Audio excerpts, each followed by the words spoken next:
दोस्तों, आप में से बहुत सारे दोस्तों का ये रिक्वेस्ट था कि भाई जो मराकश में अगर कोई बंदा रहता है तो उसका मंथली खर्चा कितना आ जाता है। तो ये इस वीडियो पे ना मैं ख़ास तौर पे इसी चीज़ पे बात करने वाला हूँ कि मंथली अगर आप यहाँ पे रहते हैं तो आपका एक महीने का कितना खर्चा आ जाएगा, जिसमें आपका अगर आपके पास बच्चे हैं तो उनके स्कूल के कितने खर्चे होते हैं, ग्रोसरी कितना हो जाता है, किचन वगैरह का कितना आपका खर्चा आएगा, ट्रांसपोर्ट का जो है ना वो कितना आपका खर्चा होता है।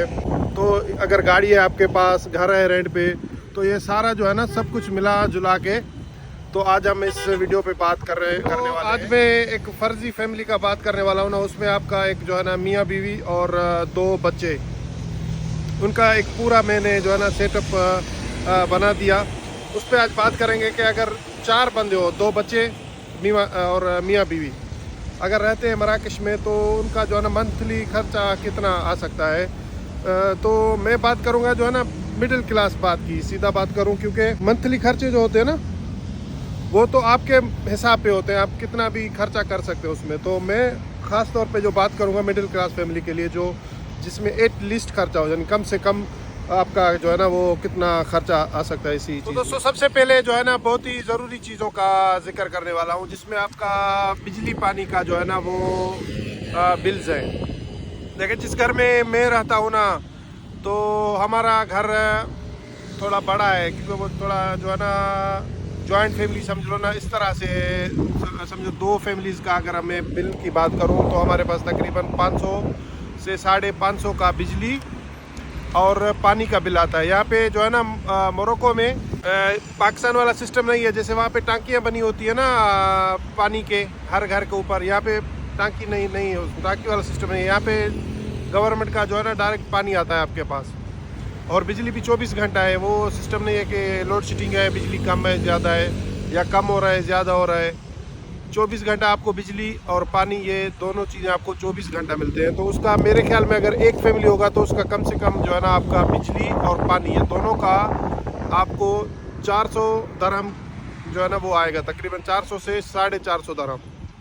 अगर घर छोटा है, दो रूम्स है, उसमें किचन है और वाशरूम है, छोटा घर, उसमें आपके पास एसी वगैरह नहीं होगा, क्योंकि यहाँ पे एसी नहीं होते, क्योंकि मौसम जो है ना हमेशा ठंडा रहता है। गर्मियों में भी ये 30, 38, 35, 38 इतना तक गर्मी होते हैं। ज़्यादा भी अगर गर्मी हो तो फिर भी समझो मराकश का गर्मी जो है ना वो कम ही है पाकिस्तान की गर्मी से, या जो भी भाई हमारे खलीज में रहते हैं वहाँ पे तो 24 घंटा एसी चल रहा होता है ना। यहाँ पे एसी वाला सिस्टम नहीं है, बिल्कुल ही कम है। दोस्तों, बिजली और पानी के अलावा यहाँ पे जो गैस का खर्चा है ना, गैस यहाँ पे सिलेंडर पे आता है। जैसे हमारे पास पाकिस्तान में ज़्यादातर लाइन के ज़रिए गैस आ रहा होता है, तो यहाँ पे जो है ना वो आपका सिलेंडर आपको लेना पड़ता है। एक सिलेंडर की कीमत है भाई 50 दरहम।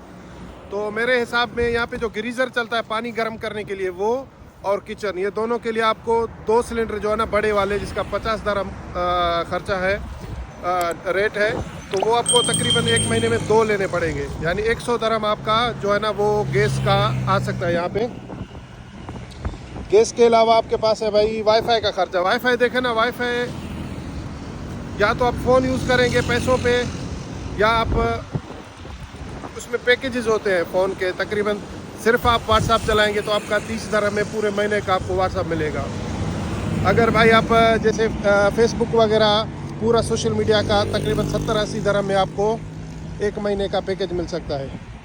अगर आप बोलते हैं हमें वाईफाई चाहिए अनलिमिटेड, जिसमें घर में बच्चे यूट्यूब वगैरह देख रहे होते हैं, तो उसका जो खर्चा है 200 दरहम से 250 दरहम तक। दोस्तों, उसके अलावा जो है ना अभी हमारे पास जो है ना ग्रोसरी रह गई है। ग्रोसरी को मैंने 2 कैटेगरीज में जो है ना रख दिया। एक कैटेगरी वो है जो मंथली आप उसमें आप जो कुकिंग ऑयल हो गया, या कपड़ों धोने का जो साबुन हो गया, सर्फ वगैरह, ऐसी चीज़ें होती हैं, टूथपेस्ट वगैरह, ये इनके लिए जो है ना आप कम से कम 1000 दरहम जो है ना मैंने अलग रखा है, क्योंकि वो आपको हर महीने लेने होता है। उसके अलावा 50 दरहम आपको डेली का खर्चा आएगा। डेली का खर्चा इस तरह आएगा 50 दरहम का। कभी तो आप 50 दरहम का सब्ज़ी ले लेंगे, यहाँ पे वैसे सब्ज़ी सस्ता है, कोई चीज़ 5 दरहम का होता है किलो, कोई 4 दरहम का, कोई 7 दरहम का।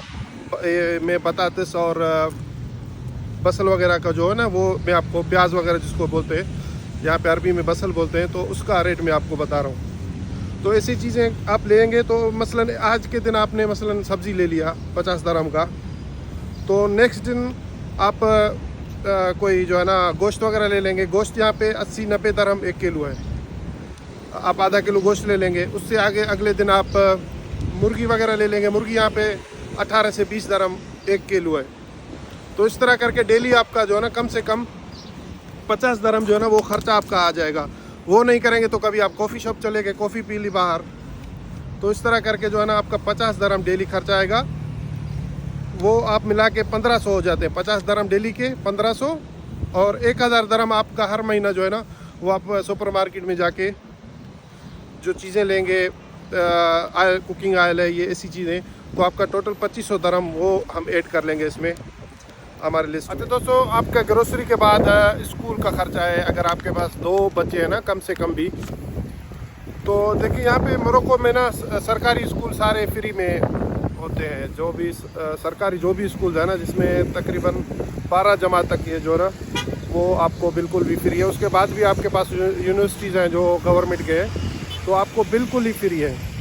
तो ज़ाहिर ही बात है जो भी बंदा यहाँ पे काम कर रहा होता है बिल्कुल ही कम तनख्वाह के ऊपर, तो वो आप जो है ना अपने बच्चे सरकारी स्कूल में ही पढ़ा पाएगा, ना कि किसी प्राइवेट स्कूल में। हालांकि यहाँ पे प्राइवेट भी होते हैं, लेकिन सरकारी में भी तालीम चल रहा होता है जिसमें आपको इंग्लिश नहीं मिलता। प्राइवेट में भी इंग्लिश नहीं मिलता, सरकारी में भी इंग्लिश नहीं मिलता। इंग्लिश के लिए आपको अलग से ट्यूशन पढ़वाने पड़ते हैं प्राइवेटली।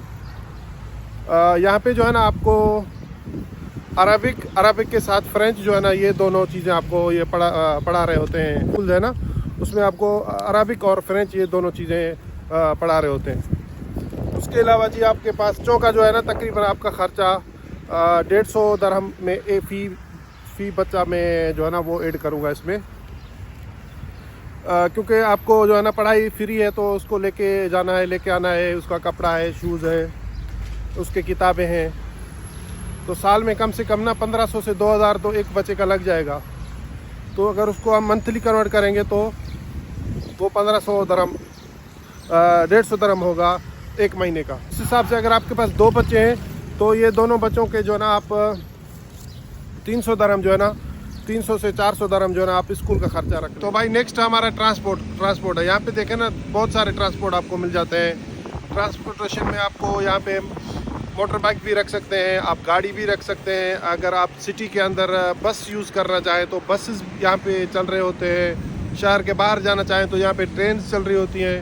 तो यहाँ पे आपके बहुत सारे ऑप्शन मिल जाते हैं। लेकिन मोटर बाइक ऐसा चीज़ है जो मैं इसमें खुसूसन लिस्ट में ऐड कर रहा हूँ, क्योंकि जिस पे आप बच्चे स्कूल लेके जाएंगे आएंगे, घर के लिए कोई भी चीज़ लेके आना जाना पड़ेगा, या ड्यूटी कर रहे हैं जिधर आप काम कर रहे हैं उधर आना जाना आप करेंगे, तो मोटर बाइक यहाँ पे जो है ना वो मस्ट है। मोटर बाइक के लिए आपका जो उसका इंश्योरेंस है, देखें यहाँ पे कार गाड़ी और इंश्योरेंस ये दोनों ऐसी चीज़ें हैं वो तो आपको मस्ट कराने ही कराने, उसके सिवा आपकी गाड़ी रोड पे नहीं उतर पाएगी। तो इंश्योरेंस की बात की जाए तो तकरीबन 120 से 130 दरम का इंश्योरेंस होता है मोटर बाइक का मंथली। और अगर उसको आप 1000 किलोमीटर, जैसे मेरी बाइक चल रही होती है 700-800, फिर मैं कार भी यूज़ कर रहा होता हूँ, लेकिन ज़्यादातर आप मोटर बाइक यूज़ करेंगे तो 1000 किलोमीटर आपके लिए पूरा पड़ जाता है मंथली। अगर फुल्ली आप मोटरसाइकिल ही यूज़ कर रहे हैं पूरे महीने में, तो उसका तकरीबन 400 आपका जो है ना वो खर्चा आ जाएगा। पेट्रोल का 150 दरम आप उसका जो है ना इंश्योरेंस मान के चलें, तकरीबन 500 से 550 दरम आपका मोटर बाइक का खर्चा है। अगर उसके अलावा आप गाड़ी यूज़ रखना चाहते हैं तो गाड़ी का 250 दरम इंश्योरेंस है एक महीना, ये मैं कम से कम बता रहा हूँ। और आपका तकरीबन 600 दरम का डीजल लग जाता है यहाँ पे गाड़ी का। मोटर बाइक के साथ अगर कॉम्बिनेशन में गाड़ी भी यूज़ की जाए तो जाहिर सी बात है जो बंदा तनख्वाह पे काम करता है वो तो गाड़ी तो नहीं इस्तेमाल करेगा, लेकिन फिर भी अगर आप करना चाहें तो तकरीबन 600 और 250 तकरीबन 850 दरम जो है ना वो आपके गाड़ी का खर्चा हो जाता है पूरे मंथ में यहाँ पे। अच्छा तो दोस्तों, अब इस सारे अगर मैं लिस्ट को मिला रहा हूँ साथ में, तो हमारे पास तकरीबन 4000 समथिंग जो है ना मोटर बाइक के साथ आपका खर्चा निकल के आता है। 4000 समथिंग, उसमें आपका स्कूल हो गया, ग्रोसरी हो गया, मोटरसाइकिल का आपका इंश्योरेंस हो गया, खर्च हो गया। अभी इसमें घर का रेंट हमने ऐड नहीं किया है। और अगर गाड़ी भी आप यहाँ पे यूज़ कर रहे होते हैं तो गाड़ी का तकरीबन 800 दरम ज़्यादा हो रहा है, तो वो तकरीबन 5000 फिर बन जाएंगे आपके, अगर गाड़ी भी यूज़ कर रहे हैं। इसी चीज़ में हमने ना अभी तक वो ना मोटर इसमें घर का रेंट जो है ना हमने वो ऐड नहीं किया अभी तक। तो दोस्तों सबसे आखिर में हम एक जो है ना घर की बात करेंगे। दोस्तों अगर आपको मोरक्को में रहना है ना तो आपको कम से कम आपका घर जो है ना वो अपना होना चाहिए। रेंट पे देखें, जो बंदा तनख्वाह पे काम करता है और वो गाड़ी भी रखना चाह रहा है, बच्चे भी पढ़ा रहा है और घर जाके अगर वो रेंट पे ले रहा है तो घर यहाँ पे तकरीबन आपको 2000 दरम, 1500, 1800 से 2000 दरम तक जो है ना आपको घर का रेंट देना पड़ता है यहाँ पे। तो ये जो मोरक्कन खुद भी है ना यहाँ पे, ये सब अपने ही घरों में दे रहते हैं। मैंने ज़्यादातर देखा है रेंट का रुझान यहाँ पे कम है। इनके खुद के फैमिलीज होते हैं, ये फैमिली दर फैमिली अपना जो है ना घर जो है ना वो कर लेते हैं। अच्छा घर है, बड़ा घर है, छोटा घर है, पुराना घर है, जिस तरह का भी है वो घर जो है ना वो अपने में रहते हैं। अगर जॉइंट फैमिली, ज़्यादातर जॉइंट फैमिली में रहते हैं। अगर 2-3 भी फैमिलियाँ हैं तो वो भी एक ही घर में फिर जॉइंट फैमिली, जैसे हम पाकिस्तान में रहते हैं ना, इस तरह करके ये लोग यहाँ पे रह रहे होते हैं शहर के अंदर। तो अगर हमारा कोई आदमी कोई यहाँ पे रहना चाहे और तो मैं ये सजेस्ट करूँगा तो कि जो है ना वो उसका जो भी जमा पूंजी है वो लगा के घर जो है ना वो अपने नाम पे, क्योंकि अजनबी यहाँ पे ले सकता है अपने नाम पे, तो कम से कम घर वो अपने नाम पे ले ले। उसके बाद में वो तनख्वाह पे भी अगर काम करेगा तो फिर भी उसका गुजारा होना है। उसके अलावा अगर कोई वो बिज़नेस कर रहा है वो तो फिर अच्छी बात है। देखें, मोरल ऑफ स्टोरी यही है कि आपको कम से कम एक महीने में, एक दिन में कम से कम 200 दरम जो है ना वो आपको कमाना चाहिए एक दिन में। अगर आपका कोई कारोबार है छोटा बड़ा कोई भी, तो आपको कम से कम जो है ना 200 दरम जो है ना वो कमाना पड़ेगा एक दिन में। अगर आप तनख्वाह पे काम करते हैं, तनख्वाह यहाँ पे तकरीबन 3.5 से 4000 दरम तक भी तनख्वाह होते हैं, जो अगर अच्छा तनख्वाह है तो उसमें आप घर का रेंट फिर नहीं दे पाएंगे। अगर घर का रेंट देंगे तो कोई और चीज़ जो है ना उस पर आपको कम्प्रोमाइज़ करना पड़ेगा। तो ज़्यादातर यहाँ पे जो है ना फैमिलीज भी काम कर रही होती है। आपकी वाइफ है तो वो भी काम कर रहे होते हैं, तो शोहर भी काम कर रहा होता है, तो इस तरह करके जो घर का निज़ाम पूरा चलाना पड़ता है। या तो घर अपना हो फिर तो एक ही बंदा जो है ना काम करेगा तनख्वाह पे, तो फिर भी वो घर चला पाएगा। तो ये है पूरा सिस्टम। मैंने ये पूरा जो ऐड किया है तो ये तकरीबन 4200 तक आपके खर्चे रहते हैं। अगर गाड़ी भी उसमें आप ऐड करते हैं तो तकरीबन 5100, 5200 तक का ये खर्चा होता है। उसके अलावा मैंने जो है ना कपड़े वगैरह और इस तरह की चीज़ें अभी मैंने ऐड नहीं की है, तो वो भी आप हिसाब कर लें, क्योंकि यहाँ पे मौसम भी सर्द गर्म हो रहा होता है, तो कभी आपको गर्म कपड़े चाहिए होते हैं, कभी सर्द कपड़े सर्दियों के लिए होते हैं, तो इसके लिए आपको वो भी खर्चा लग जाना है। उसके अलावा आउटिंग पे अगर आप जा रहे हैं फैमिली के साथ कभी घूमने फिरने, तो वो भी आपका खर्चा जो है ना उसमें आपका बढ़ेगा। मेरे ख्याल में अगर आपके पास कोई छोटा भी कारोबार है, उसमें आप 200 दरम भी दिन का कमा रहे हैं, तो आपका जो है ना ज़िंदगी अच्छे से गुजर सकता है मोरक्को में। अगर आप तनख्वाह पे काम करेंगे 4000 तनख्वाह, 4500 तनख्वाह पे आपको काम करना पड़ेगा। अगर मैंने कोई चीज़ मिस किया तो आप मुझे ना कमेंट बॉक्स पे लिख दें, मैं उसका आपको रिप्लाई दे दूँगा। वीडियोज़ अच्छी लग रही है तो वीडियोज़ को लाइक करें और अपने भाई को दुआओं में याद करें। इंशाल्लाह नेक्स्ट वीडियो में भी मिलेंगे इंशाल्लाह अनकरीब। तब तक के लिए मुझे दें इजाज़त। अल्लाह हाफ़िज़।